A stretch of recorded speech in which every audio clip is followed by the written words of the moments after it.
जय हिंद दोस्तों, स्वागत है आपका हमारे YouTube चैनल में। आज की वीडियो में हम लेकर आए हैं आपके लिए यहाँ पर महादेवी वर्मा जी से संबंधित बहुत ही महत्वपूर्ण क्वेश्चन आंसर यहाँ पर। तो वीडियो को पूरा अवश्य देखना है। अगर आप चैनल पर पहली बार आए हैं तो चैनल को सब्सक्राइब कर लें, वीडियो को लाइक कर लें और ज़्यादा से ज़्यादा वीडियो को शेयर करें ताकि अन्य लोग भी यह वीडियो देख सकें। महादेवी वर्मा जी से संबंधित महत्वपूर्ण क्वेश्चन यहाँ पर दिए गए हैं, तो देख लेते हैं आज का अपने यहाँ पर फर्स्ट क्वेश्चन क्या पूछा गया है। यहाँ पर देखिए, यहाँ पर पूछा गया है कि महादेवी वर्मा का जन्म कब हुआ था, ये बताना है। 4 विकल्प आपके यहाँ पर दिए गए हैं। कविमाला की ये पुस्तक है सरसा पब्लिकेशन की। और महादेवी वर्मा का जन्म कब हुआ ये पूछा गया है आपसे यहाँ पर। तो बिल्कुल सही राइट आंसर होगा आपका यहाँ पर विकल्प नंबर 1, 1907 ईस्वी में। 1907 ईस्वी आपका सही आंसर है, बिल्कुल सही। क्वेश्चन नंबर 2 पूछा है, महादेवी वर्मा को किस साहित्यिक युग की शक्ति कहा जाता है। महादेवी वर्मा को किस साहित्यिक युग की शक्ति कहा जाता है। छायावाद, प्रगतिवाद, द्विवेदी योग या प्रयोगवाद। तो आपका यहाँ पर सही आंसर है छायावाद, आपका राइट आंसर होगा। विकल्प नंबर 1 आपका सही आंसर है। छायावाद के प्रसिद्ध कवि निराला ने महादेवी वर्मा को किस विशेषण से संबोधित किया है। किस विशेषण से संबोधित किया है ये पूछा है आपसे क्वेश्चन नंबर 3 में कि छायावाद के प्रसिद्ध कवि निराला ने महादेवी वर्मा को किस विशेषण से संबोधित किया है। तो आपका सही आंसर है हिंदी के विशाल मंदिर की सरस्वती। विकल्प नंबर आपका बी यहाँ पर सही आंसर होगा। क्वेश्चन नंबर 4 पूछा है, महादेवी वर्मा को किस काव्य के लिए ज्ञानपीठ पुरस्कार मिला था। निहार, पथ के साथी या फिर अगला विकल्प यहाँ पर यामा या संकल्पता। तो आपका यहाँ पर सही आंसर है यामा। यामा के लिए जो है महादेवी वर्मा के लिए ये जो काव्य है यामा, इसके लिए ज्ञानपीठ पुरस्कार मिला था। बिल्कुल सही, विकल्प नंबर सी आपका यहाँ पर सही आंसर है। क्वेश्चन नंबर 5 यहाँ पर क्या पूछा है तो देख लेते हैं। क्वेश्चन नंबर 5, महादेवी वर्मा के काव्य यामा में संकलित रचनाएं प्रकाशन वर्ष के अनुसार सही क्रम में किस विकल्प में है। तो वह विकल्प आपके लिए यहाँ पर चयन करना है जिसमें प्रकाशन वर्ष के अनुसार सही क्रम बताना है। तो आपका यहाँ पर सही आंसर है क्वेश्चन नंबर 5 का डी, निहार, रश्मि, नीरजा और सांध्या गीत। ये जो है आपका सही आंसर है। निहार, रश्मि, नीरजा, सांध्या गीत आपका सही आंसर होगा। क्वेश्चन नंबर 6 की बात करें तो महादेवी वर्मा को नीरजा काव्य के लिए कौन सा पुरस्कार मिला था। क्वेश्चन नंबर आपका यहाँ पर 6 है और बहुत ही महत्वपूर्ण क्वेश्चन पूछा गया है। महादेवी वर्मा को नीरजा काव्य के लिए कौन सा पुरस्कार मिला था। तो शेक्सपियर आपका यहाँ पर शेक्सपियर पुरस्कार होगा। शेक्सपियर पुरस्कार आपका राइट आंसर है। विकल्प नंबर आपका यहाँ पर विकल्प नंबर ए जो है आपका सही आंसर है। दिया नामक कविता जो है किस भाषा में है। ये ब्रज भाषा में, खड़ी बोली में, अवधी भाषा में, राजस्थानी में। तो क्वेश्चन नंबर 7 का आपका जो सही आंसर है वह आपका राइट आंसर विकल्प नंबर सी यानी कि खड़ी बोली। खड़ी बोली आपका विकल्प नंबर सी बिल्कुल सही राइट आंसर होगा। क्वेश्चन नंबर 8 है, महादेवी वर्मा के इस निबंध में भारतीय भाषा संस्कृति वाङ्मय की विस्तृत चर्चा की गई है। तो किस निबंध में, वह निबंध आपके लिए बताना है वह कौन सा निबंध है। तो आपका यहाँ पर क्वेश्चन नंबर 8 का जो सही आंसर है वह है विकल्प नंबर 1 आपका सही आंसर है। संकल्पता आपका यहाँ पर सही आंसर होगा। क्वेश्चन नंबर 9 पूछा है, मैं नीर भरी दुख की बदली परिचय इतना इतिहास यही। पंक्ति जो है महादेवी वर्मा की किस कविता से ली गई है। दिया, सांध्या गीत या फिर नीरजा या रश्मि से। ये पंक्ति जो ली गई है किस कविता से ली गई है महादेवी वर्मा की। तो आपका राइट आंसर सांध्या गीत से ली गई है ये पंक्ति, में नीर भरी दुख की बदली। क्वेश्चन नंबर 10 पूछा है कि किस संस्मरण में महादेवी वर्मा के समकालीन साहित्यकारों के संस्मरण संकलित हैं। तो ये आपको बताना है कि किस संस्मरण में महादेवी वर्मा के समकालीन साहित्यकारों के संस्मरण संकलित हैं। तो आपका सही आंसर है पथ के साथी में। तो विकल्प नंबर आपका बी यहाँ पर सही आंसर। महत्वपूर्ण क्वेश्चन है महादेवी वर्मा जी से संबंधित। क्वेश्चन नंबर 11 पूछा है, रामा, बिंदा, भक्तिन, आलोपी आदि से संबंधित संस्मरण महादेवी वर्मा की किस कृति में है। कौन सी कृति में, अतीत के चलचित्र या फिर पथ के साथी, स्मृति की रेखाएं, मेरा परिवार। तो आपका सही आंसर है स्मृति की रेखाएं। बिल्कुल सही, स्मृति की रेखाएं संस्मरण महादेवी वर्मा की कृति से है। बिल्कुल सही, बहुत बढ़िया, विकल्प नंबर सी राइट आंसर होगा। इनमें से महादेवी वर्मा का कौन सा काव्य है जो मरणोपरांत प्रकाशित हुआ था। अग्नि रेखा, सांध्या गीत, नीरजा या फिर रश्मि। महत्वपूर्ण क्वेश्चन है। क्वेश्चन नंबर 12 है और 12 का जो सही आंसर है वह है आपका विकल्प नंबर 1 यानी कि अग्नि रेखा आपका यहाँ पर सही आंसर होगा। महादेवी वर्मा को यामा काव्य के लिए ज्ञानपीठ के अलावा और कौन सा पुरस्कार मिला था, ये आपके लिए यहाँ पर बताना है। क्वेश्चन नंबर आपका यहाँ पर 13 है और 13 का सही आंसर क्या होगा कि महादेवी वर्मा के लिए यामा काव्य के लिए ज्ञानपीठ पुरस्कार के अलावा और कौन सा पुरस्कार मिला था, वह पुरस्कार आपके लिए बताना है। तो मंगला प्रसाद सम्मान जो है आपका सही आंसर है, विकल्प नंबर बी आपका यहाँ पर सही आंसर होगा। किस पत्रिका का संपादन महादेवी वर्मा ने किया था, वह पत्रिका आपके लिए बताना है कौन सी वह पत्रिका है। तो आपका सही आंसर है क्वेश्चन नंबर 14 का यहाँ पर चांद पत्रिका, विकल्प नंबर 1 जो है आपका सही आंसर होगा, बिल्कुल सही। क्वेश्चन नंबर आपका यहाँ पर है 15, इनमें से कौन सा पुरस्कार महादेवी वर्मा को जो है मृत्युपरांत मिला था।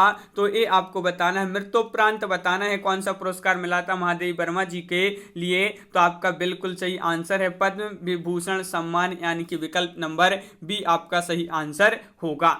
महादेवी वर्मा का जन्म कहाँ हुआ था, क्वेश्चन नंबर 16 है और 16 का आपका जो सही आंसर है भाई क्या है राइट आंसर। तो बिल्कुल सही राइट आंसर है आपका कि महादेवी वर्मा जी का जन्म हुआ था फर्रुखाबाद उत्तर प्रदेश में, उत्तर प्रदेश आपका सही आंसर है, बिल्कुल सही, विकल्प नंबर डी आपका सही आंसर होगा।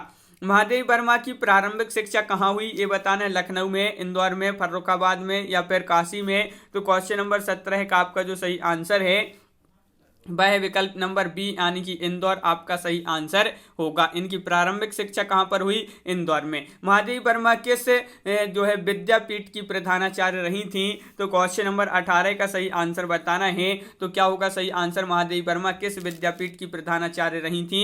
तो आपका सही आंसर प्रयाग महिला विद्यापीठ आपका सही आंसर है, विकल्प नंबर बी आपका राइट आंसर है। महत्वपूर्ण क्वेश्चन है और ये बहुत ही महत्वपूर्ण क्वेश्चन पूछा कि किस कवियत्री को आधुनिक युग की मीरा कहा जाता है। कई बार ये क्वेश्चन पूछा जा चुका है। क्वेश्चन नंबर 19 है और 19 का आपका जो सही आंसर है वह राइट आंसर महादेवी वर्मा। महादेवी वर्मा जी को ही कहा जाता है आधुनिक युग की मीरा। तो विकल्प नंबर डी जिन्होंने यहाँ पर बताया है उनका यहाँ पर सही आंसर होगा। अगला क्वेश्चन क्या है कि महादेवी वर्मा को ज्ञानपीठ पुरस्कार कब मिला था, ये आपके लिए बताना है, बताइए। यामा काव्य के लिए ज्ञानपीठ पुरस्कार मिला था महादेवी वर्मा जी के लिए कब मिला था। तो आपका सही आंसर है 1982 ईस्वी में, 1982 आपका राइट आंसर है। क्वेश्चन नंबर 21 है महादेवी वर्मा को पद्म भूषण पुरस्कार कब दिया गया था। क्वेश्चन नंबर 21 का आंसर बताना है, महत्वपूर्ण क्वेश्चन पूछा गया है और 21 का आपका बिल्कुल सही राइट आंसर है यहाँ पर विकल्प नंबर सी यानी कि 1956 में पद्म विभूषण पुरस्कार जो है इनको मिला था। तो विकल्प नंबर आपका यहाँ पर क्या राइट आंसर, विकल्प नंबर आपका यहाँ पर सी राइट आंसर होगा। अगला क्वेश्चन क्या पूछा गया है तो यहाँ पर देख लेते हैं, महादेवी वर्मा को पद्म विभूषण पुरस्कार कब दिया गया था। तो ये आपके लिए बताना है। यहाँ पर क्वेश्चन नंबर 22 है, महत्वपूर्ण है और 22 का आपका जो सही आंसर है वह विकल्प नंबर बी यानी कि 1988 आपका सही आंसर है, बिल्कुल सही, 1988। पद्म भूषण मिला था, कब मिला था, पद्म भूषण 1956 में मिला था और पद्म विभूषण मिला था इनके लिए ये जो पुरस्कार है 1988 में। क्वेश्चन नंबर आपका यहाँ पर 23 पूछा है कि लेखकों की सहायता के लिए किसने साहित्यकार संसद की स्थापना की थी।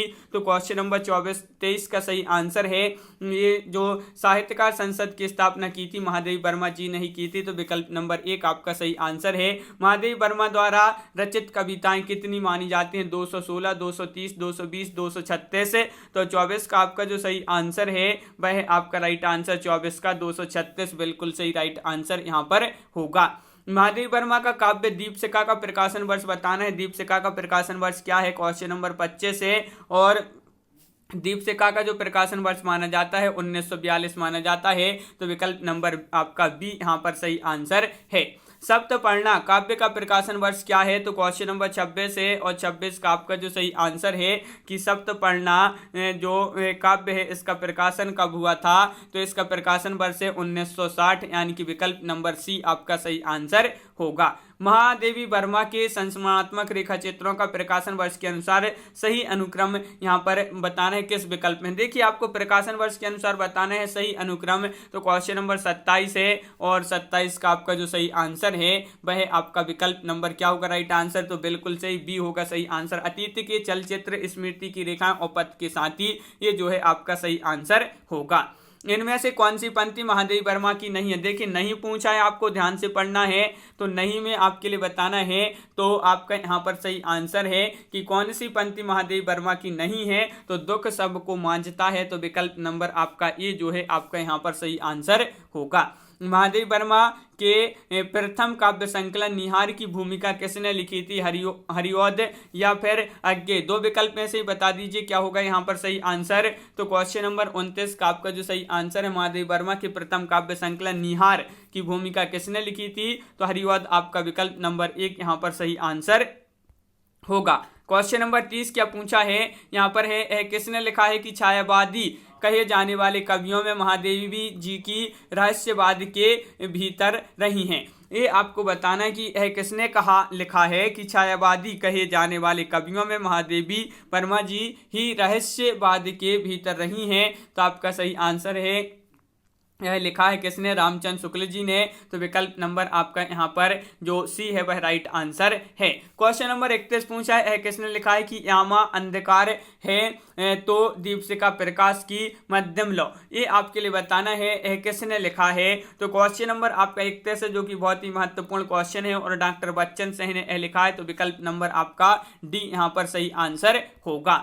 श्रृंखला की कड़ियां का प्रकाशन वर्ष क्या है, क्वेश्चन नंबर 32 है और 32 का आपका जो सही आंसर है श्रृंखला की कड़ियां का जो प्रकाशन वर्ष माना जाता है, महत्वपूर्ण रचना मानी जाती है महादेवी वर्मा जी की और 1942 में इसका प्रकाशन हुआ था, तो विकल्प नंबर बी राइट आंसर है। क्वेश्चन नंबर 33 क्या पूछा है, यहाँ पर है कि स्मृति की रेखाएं संस्मरण का प्रकाशन वर्ष क्या है, स्मृति की रेखाएं संस्मरण है महादेवी वर्मा जी का, और क्वेश्चन नंबर 33 का आपका जो सही आंसर है वह आपका राइट आंसर विकल्प नंबर डी यानी कि 1943 ईस्वी आपका सही आंसर होगा। पथ के साथी संस्मरण का प्रकाशन वर्ष क्या है, क्वेश्चन नंबर 34 का आंसर बताना है। पथ के साथी संस्मरण का प्रकाशन वर्ष आपके लिए बताना है, तो क्वेश्चन नंबर है आपका यहाँ पर 34 और विकल्प नंबर सी राइट आंसर है। 1952 में इसका जो प्रकाशन वर्ष हुआ था, बिल्कुल सही प्रकाशन हुआ था 1952 में। और इनमें से कौन सा निबंध महादेवी वर्मा का नहीं है, देखिए नहीं पूछा है आपसे यहाँ पर, तो नहीं में आपके लिए बताना है त्रिशंकु या फिर लक्ष्य, यहाँ पर संभाषणा या संकल्पता या फिर क्षणता, तो यहाँ पर त्रिशंकु आपका यहाँ पर सही आंसर होगा, विकल्प नंबर आपका 1 यहाँ पर राइट आंसर है। अतीत के चलचित्र संस्मरण है ए और इसका जो प्रकाशन वर्ष है वह क्या है, इसका प्रकाशन वर्ष बताना है। अतीत के चलचित्र और इसका प्रकाशन वर्ष बताना है। मोस्ट इंपोर्टेंट क्वेश्चन पूछा गया है। महादेवी वर्मा जी का संस्मरण है 1941 में, इसका प्रकाशन वर्ष है 1941। साहित्य की आस्था निबंध संग्रह का प्रकाशन वर्ष क्या है, क्वेश्चन नंबर 37 का आंसर बताना है। साहित्य की आस्था और निबंध संग्रह का जो प्रकाशन वर्ष है वह है कितना, 1964 ईस्वी, तो विकल्प नंबर आपका यहाँ पर ए जो है सही आंसर होगा। क्वेश्चन नंबर 38 पूछा महादेवी वर्मा का निधन कब हुआ था, तो क्वेश्चन नंबर 38 का आपका जो सही आंसर है वह आपका राइट आंसर। महत्वपूर्ण क्वेश्चन पूछा गया है और विकल्प नंबर बी राइट आंसर है, यानी कि इनका निधन हुआ था कब, तो 1987 ईस्वी में महादेवी वर्मा जी का निधन हुआ था। जन्म कब हुआ था, तो 1907 ईस्वी में इनका जन्म हुआ था, बिल्कुल सही। और इनके लिए ज्ञानपीठ पुरस्कार मिला था महादेवी वर्मा जी के लिए, किस काव्य पर मिला था, तो यहाँ पर इनके लिए ज्ञानपीठ पुरस्कार जो है प्राप्त हुआ था और इनके लिए जो है मंगला प्रसाद सम्मान भी इसी काव्य पर मिला था यामा के लिए। तो ये जो है आपके महादेवी वर्मा जी से संबंधित महत्वपूर्ण क्वेश्चन थे। सभी लोग वीडियो को लाइक कर लें और self study classes app download कर लें आप प्ले स्टोर से, जहां पर आपके लिए हिंदी साहित्य का संपूर्ण कोर्स, हिंदी साहित्य की टेस्ट सीरीज और आपके लिए यहाँ पर बहुत सारे ऑफर भी अभी चल रहे हैं। तो जाकर आप self study classes app play store से डाउनलोड करिए और आप जो भी कोर्स परचेस करना चाहते हैं तो वह कोर्स यहां से परचेस कर सकते हैं। सभी लोग वीडियो को लाइक करें, शेयर करें, चैनल को सब्सक्राइब करें। इसी तरह के बहुत सारे वीडियो आने वाले हैं, तो सभी के लिए बहुत बहुत धन्यवाद और जय हिंद।